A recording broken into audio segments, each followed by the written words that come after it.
My name is Melanie Windridge. I'm a physicist, but I love the outdoors. So I try and combine physics with the mountains or the Arctic or like any kind of outdoor adventure. I've always loved the mountains, and I was fortunate as a child to be brought here for hiking, a little bit of skiing as well. I feel that a life in the outdoors gives you freedom, and it gives you an appreciation of the wonders of nature and the world. For me, it's not about the cities and about what we can do there, it's about what we can do out here. And I think that cultivating that freedom and also cultivating that appreciation of the extreme elements and an appreciation of how to survive in these kind of environments is also very beneficial. So I enjoy challenging myself in those kind of ways.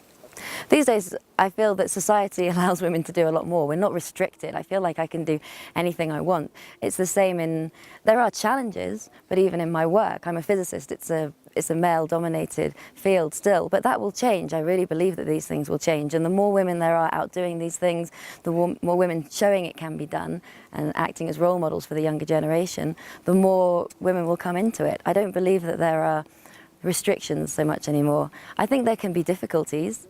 I think definitely children do come into it, because I think if I had children, I wouldn't necessarily be doing things, I don't really do anything that's really extreme, but your priorities have to change. And I think that with women that would be the case.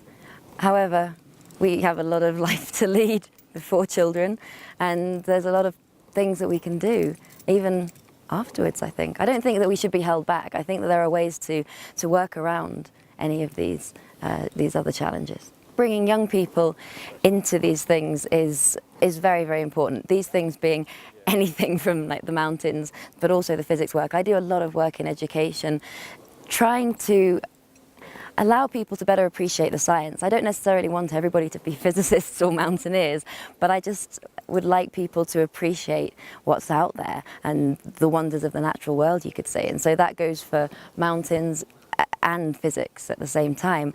And I think it's important for young people to show what's possible, because you're confined by your own experiences. So if they don't know what's out there, then they won't know what they want to do or where they want to go. So as part of my role in physics, I try to show students the possibilities. I try to show them particularly how physics relates to the real world. So with my work in fusion energy, I show them how the physics that they learn at school relates to how scientists are trying to make an energy source for the future. But equally in the mountains, you can show people the opportunities, like what's out there, and even things like Anturus, so the basic science.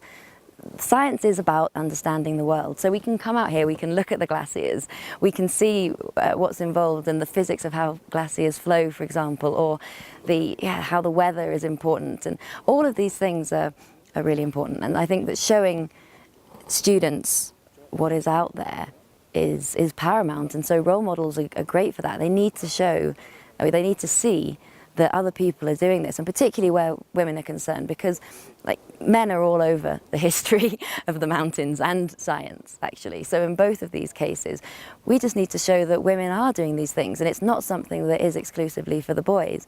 So I think female role models can be important in that regard, and I like to get out into schools as much as I can, just to show them that really we can do anything we want to do, and we shouldn't be held back.